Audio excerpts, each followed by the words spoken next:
FB post ഉൾപ്പെടെ പുറത്തേക്ക് വരികയാണ്. തന്നെ കൊടുക്കാൻ ശ്രമം എന്നതാണ് വിശദീകരിക്കപ്പെടുന്നത്. പരിഹസിച്ചു, കുറ്റപ്പെടുത്തി, സംഘടിതമായി ആക്രമിച്ചു, വീഴ്ത്താൻ ശ്രമിച്ചു.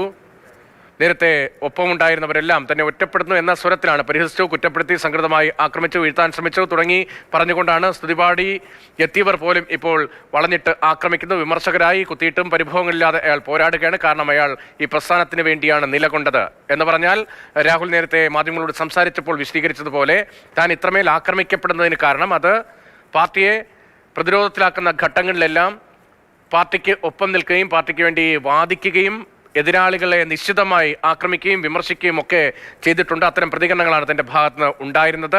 അതിന്റെ തുടർച്ചയായിട്ടാണ് തനിക്കെതിരെ ആക്രമണം എന്ന് വിശദീകരിച്ചുകൊണ്ടാണ് പാർട്ടി പ്രവർത്തകർക്ക് വിഷമമുണ്ടാക്കിയെങ്കിൽ ക്ഷമ ചോദിക്കുന്നു എന്ന് പറഞ്ഞുകൊണ്ട് അവന്തികയുടെ ആരോപണത്തിന് മറുപടിയായി നേരത്തെ നടത്തിയ ചാറ്റും ഒപ്പം ഓഡിയോയും പുറത്തുവിട്ടുകൊണ്ട് രാഹുൽ ഇപ്പോൾ മറുപടി നൽകാൻ ശ്രമിക്കുന്നത്. CK അഭിലാലുണ്ട്. അഭിലാൽ, ഇപ്പോൾ രാഹുലിന്റെ ഒരു വിശദീകരണം വരികയാണ്. ഇതുവരെ ഇല്ലാത്ത സാഹചര്യത്തിലേക്ക് അല്പം കൂടി വിവാദത്തിനൊരു മാറ്റം അല്ലെങ്കിൽ ഒരു വഴിത്തിരിവ് ഉണ്ടാകുന്നത് ഉയർന്ന പ്രധാനപ്പെട്ട ഒരു ആരോപണത്തിൽ രാഹുൽ ചർച്ച ചെയ്യപ്പെടാൻ സാധ്യതയുള്ള തരത്തിൽ തന്നെ ചർച്ചയ്ക്ക് വിധേയമാക്കേണ്ടതായിട്ടുള്ള ഒരു ഓഡിയോ സന്ദേശം പുറത്തുവിടുന്നു. അതിനൊപ്പം ഇപ്പോൾ ഒരു Facebook പോസ്റ്റ് കൂടി വരികയാണ്. രാഹുലിന്റെ രാജി എന്ന ഇടത്ത് നിന്ന് കുറെ കൂടി കാര്യങ്ങളിൽ ഇനിയും ചർച്ച നടക്കും എന്ന തോന്നലാണോ ഇപ്പോഴുള്ളത്? രാഹുൽ മാങ്കൂട്ടത്തിനെതിരെ പരസ്യമായ ആക്ഷേപവുമായി 2 യുവതികൾ രംഗത്തെത്തുന്നു. മറ്റൊരാൾ രാഹുലുമായുള്ള സംഭാഷണത്തിൻ്റെ ശകലങ്ങൾ പുറത്തുവിട്ടുകൊണ്ട് രാഹുലിനെ കടന്നാക്രമിക്കുന്ന സ്ഥിതി ഉണ്ടാകുന്നു. ഈ 3 തരത്തിലുള്ള ആക്ഷേപങ്ങളിൽ ഏറ്റവും പ്രഹരശേഷി ഉള്ളത് എന്നത് യുവതിയുമായി നടത്തിയ ശബ്ദരേഖയും ഗർഭചിത്രവുമായി ബന്ധപ്പെട്ട ഉള്ളടക്കമുള്ള പ്രധാനപ്പെട്ട ഓഡിയോ ക്ലിപ്പുമാണ്. അതിൽ തൊട്ട് താഴെയുള്ളതാണ് അവന്തിക ഉയർത്തിയ ആരോപണങ്ങൾ. അതായത് തന്നെ 2 ഇടങ്ങളിലേക്ക്, ഹൈദരാബാദിലേക്കും ബാംഗ്ലൂരിലേക്കും ഹോട്ടലിലേക്ക് ക്ഷണിച്ചുവെന്നും തന്നെ ബലാത്സംഗം ചെയ്യാൻ ആഗ്രഹിക്കുന്നു എന്നുള്ള തരത്തിലുള്ള സംഭാഷണങ്ങൾ രാഹുൽ മാങ്കൂട്ടത്തിൻ്റെ ഭാഗത്തുനിന്ന് ഉണ്ടായിട്ടുള്ളതാണ് എന്നുള്ളതുമാണ്. ഇതിൽ 3-ൽ ഈ അവന്തികയുടെ ആരോപണത്തിന് മാത്രമാണ് രാഹുൽ ഇന്ന് മറുപടി പറഞ്ഞത്. ബാക്കിയുള്ള വിഷയങ്ങളിൽ തുടർ ദിവസങ്ങളിൽ തെളിവുകളടക്കം പുറത്തുവിട്ടുകൊണ്ട് മറുപടി പറയും. അല്ലാത്തതിനെ കോടതിയിൽ നേരിടുമെന്നാണ് ഇന്ന് അദ്ദേഹം വാർത്താസമ്മേളനത്തിൽ വിശദീകരിച്ചിട്ടുള്ളത്.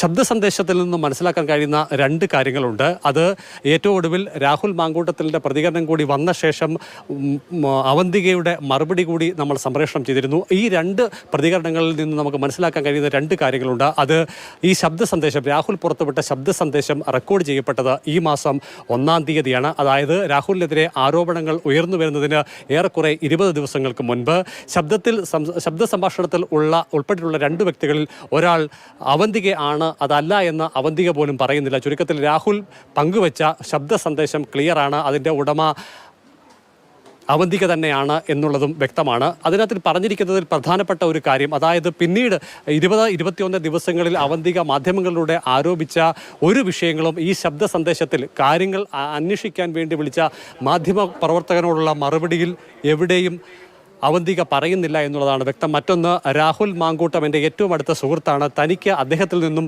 മോശമായ ഒരു തരത്തിലുള്ള അനുഭവവും ഉണ്ടായിട്ടില്ല എന്നുകൂടി അവർ പറയുന്നുണ്ട്.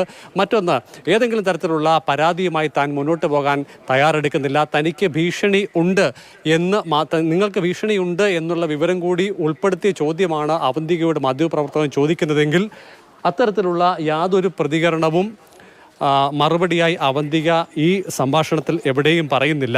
ചുരുക്കത്തിൽ എന്ത് അടിസ്ഥാനത്തിലാണ് ഇത്തരത്തിൽ ഒരു ആക്ഷേപം ഉന്നയിച്ചത് എന്നുള്ള വിഷയമടക്കം ഇനി ചർച്ച ചെയ്യപ്പെടേണ്ടതുണ്ട്. ഒരുപക്ഷെ അവന്തിക ഉന്നയിച്ച ആരോപണം ഈ 1-ാം തീയതി, ആഗസ്റ്റ് മാസം 1-ാം തീയതിക്ക് ശേഷം ഉണ്ടായ സംഭവവികാസങ്ങളുമായിട്ടുള്ളതാണോ എന്നതിലടക്കം ഇനി വ്യക്തത വരാനുണ്ട്. എന്തായാലും രാഹുൽ മാങ്കൂട്ടം ഇന്ന് പങ്കുവെച്ച ഈ ശബ്ദ സന്ദേശം കൂടുതൽ ചർച്ചയ്ക്ക് വിധേയമാകേണ്ടതുണ്ട്.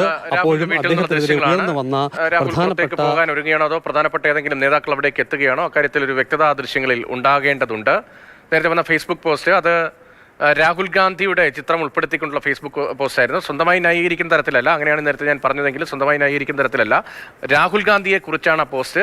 അതേസമയം തന്നെ ഈ വിവാദങ്ങളുടെ പശ്ചാത്തലത്തിൽ നമുക്കത് വായിച്ചെടുക്കാൻ കഴിയുന്നത് അത് രാഹുൽ സ്വയം തൻ്റെ സാഹചര്യം കൂടി വിശദീകരിച്ചുകൊണ്ടുള്ള പോസ്റ്റാണ് പങ്കുവച്ചിരിക്കുന്നത്. ആക്രമിക്കപ്പെട്ടു, പരിഹസിച്ചു, കുറ്റപ്പെടുത്തി, സംഘടിതമായി ആക്രമിച്ചു, വീഴ്ത്താൻ ശ്രമിച്ചു, സ്തുതിപാടിയവർ വിമർശകരായി, പക്ഷേ ഇപ്പോഴത്തെ ഒറ്റയ്ക്ക് പോരാടുന്നു എന്നത് രാഹുൽ ഗാന്ധിയുടെ ചിത്രം പങ്കുവച്ചുകൊണ്ടാണ് അക്കാര്യം രാഹുൽ മാങ്കൂട്ടത്തിൽ വിശദീകരിക്കുന്നതെങ്കിലും സ്വന്തമായി തൻ്റെ സാഹചര്യം കാര്യം കൂടി വിശദീകരിക്കുന്നതാണ് ഈ പോസ്റ്റ് എന്നത് സാമാന്യ യുക്തിയിൽ തന്നെ നമുക്ക് മനസ്സിലാക്കാൻ കഴിയുന്നതാണ്. ഇപ്പോൾ CK അഭിലാൽ തുടരുന്നുണ്ട്. രാഹുലിന്റെ വീട്ടിൽ നിന്നുള്ള ദൃശ്യമാണ്. അഭിലാൽ, മറ്റെന്തെങ്കിലും സംഭവിക്കുന്നുണ്ടോ അവിടെ? ആരെങ്കിലും അവിടേക്ക് എത്തിയോ, അതോ രാഹുൽ പുറത്തേക്ക് പോവുകയാണോ? വാഹനം പുറത്തേക്ക് ഇറക്കുകയാണ്. ചുരുക്കത്തിൽ ഇതുവരെ പുറത്തു വന്നിരിക്കുന്ന, അല്ലെങ്കിൽ ഇന്ന് പുറത്തു വന്നിരിക്കുന്ന പ്രധാനപ്പെട്ട വിഷയമായി ചർച്ച ചെയ്യപ്പെട്ട രാജി എന്നുള്ള വിഷയത്തിൽ നിന്നും അത്തരത്തിലുള്ള ചർച്ചകൾ ഏതുമില്ല എന്ന് സൂചിപ്പിക്കുന്ന തരത്തിലുള്ള ചില നീക്കങ്ങളാണ് രാഹുലിൻ്റെ വീട്ടിൽ നമുക്ക് കാണാൻ സാധിക്കുന്നത്. രാഹുലിൻ്റെ ഏറ്റവും അടുത്ത സുഹൃത്തായിട്ടുള്ള ഫെന്നിയാണ് വാഹനം, അതായത് MLA ബോർഡ് വെച്ച വാഹനം പുറത്തേക്ക് ഇറക്കി നിർത്തിയിരിക്കുന്നത്. വൈകാതെ ഒരുപക്ഷെ രാഹുൽ കടന്നു വരാനുള്ള സാധ്യതയുണ്ട് എന്ന് തന്നെ നമുക്ക് കണക്കാക്കേണ്ടിയിരിക്കുന്നു. അതായത് രാജി സാധ്യതകളെ പരിപൂർണമായി തള്ളുന്ന തരത്തിലുള്ള ഒരു നീക്കമാണ് ഉണ്ടാകുന്നത് എന്ന് തന്നെ വേണം നമുക്ക് മനസ്സിലാക്കാൻ സാധിക്കുന്നത്. കാരണം പരിപൂർണമായും ഇന്ന് തന്നെ രാജി ഉണ്ടാകുമെന്ന ഒരു ഘട്ടത്തിൽ ചർച്ച ചെയ്യപ്പെടുന്നു. വിവിധ നേതാക്കളുടെ പ്രതികരണങ്ങൾ വരുന്നു. പക്ഷേ കാര്യങ്ങൾ വിശദീകരിച്ച ശേഷം മിനിറ്റുകൾക്കുള്ളിൽ തന്നെ MLA ബോർഡ് വെച്ച വാഹനം യാത്രയ്ക്ക് തയ്യാറെടുത്ത് നിർത്തുന്ന സ്ഥിതി ഉണ്ടാകുന്നു. അങ്ങനെ വരുന്ന ഘട്ടത്തിൽ രാജിയിലേക്ക് കാര്യങ്ങൾ പോകുന്നില്ല എന്നതിൻ്റെ സൂചനകൾ തന്നെയാണ് ലഭ്യമാകുന്നത്. കൂടുതൽ വിശദീകരണങ്ങൾ വരും ദിവസങ്ങളിൽ കൂടുതൽ തെളിവുകൾ പുറത്തുവിടും എന്ന് പറയുമ്പോൾ തന്നെ ഒരുപക്ഷെ രാജിയില്ല എന്നുള്ള മുൻ അദ്ദേഹം ഉറച്ചു നിൽക്കുന്നു. അസ്ഥാനത്താണ് പ്രധാനപ്പെട്ട നേതാക്കളുടെ ആവശ്യം എന്നുകൂടി അദ്ദേഹം പറഞ്ഞു വെക്കുന്നു. പ്രധാനപ്പെട്ട ശബ്ദരേഖ വിവാദത്തിനടക്കം അദ്ദേഹത്തിന് മറുപടി നൽകാൻ, അല്ലെങ്കിൽ വിശ്വാസയോഗ്യമായ രീതിയിൽ മറുപടി പറയാൻ കഴിഞ്ഞു എന്ന് വന്നാൽ ഒരുപക്ഷെ രാജി എന്നുള്ള വിഷയത്തിൽ നിന്നും താൻ ഒരു ഘട്ടത്തിലും അതിനോട് യോജിക്കുന്നില്ല എന്നുള്ള രാഹുലിൻ്റെ നിലപാടിന് കൂടുതൽ അംഗീകാരം ലഭിക്കാൻ സാധ്യതയുണ്ട്. പക്ഷേ അത് ഹൈക്കമാൻഡിൻ്റെ തീരുമാനവും അതോടൊപ്പം തന്നെ KPCCയുടെ തീരുമാനവും ഒക്കെ തന്നെ വളരെ നിർണായകമായി വരാനുള്ള സാധ്യതയാണുള്ളത്. എന്തായാലും രാഹുൽ മുൻപ് തന്നെ ഉപയോഗിച്ചിരുന്ന വാഹനം, അതായത് അധ്യക്ഷ സ്ഥാനത്ത് എത്തുന്നതിന് മുൻപ് അടക്കം ഉപയോഗിച്ചിരുന്ന വാഹനമാണ് ഇപ്പോൾ MLA ബോർഡ് വെച്ചുകൊണ്ട് യാത്രയ്ക്ക് തയ്യാറായി നിൽക്കുന്നത്. MLA ആയ ശേഷം അദ്ദേഹം കുറച്ചുകൂടി സൗകര്യങ്ങളുള്ള ഒരു മുന്തിയിനം വാഹനമാണ് ഉപയോഗിച്ചതെങ്കിൽ വീണ്ടും പഴയ വാഹനത്തിലേക്ക് അദ്ദേഹം യാത്ര മാറ്റുന്നു. MLA ബോർഡ് സ്ഥാപിച്ചുകൊണ്ട് വാഹനം യാത്രയ്ക്ക് തയ്യാറായി നിൽക്കുകയുമാണ്. CK അഭിലാലാണ് വിവരങ്ങൾ നൽകുന്നത്. വലിയ വിവാദത്തിൽ ഒരു വഴിത്തിരിവിന്റെ സൂചന നൽകുകയാണോ രാഹുൽ പുറത്തുവിട്ട ഓഡിയോ സന്ദേശം എന്ന ചർച്ചകൾ കൂടി ഈ നിമിഷത്തിൽ പ്രസക്തമാവുകയാണ്.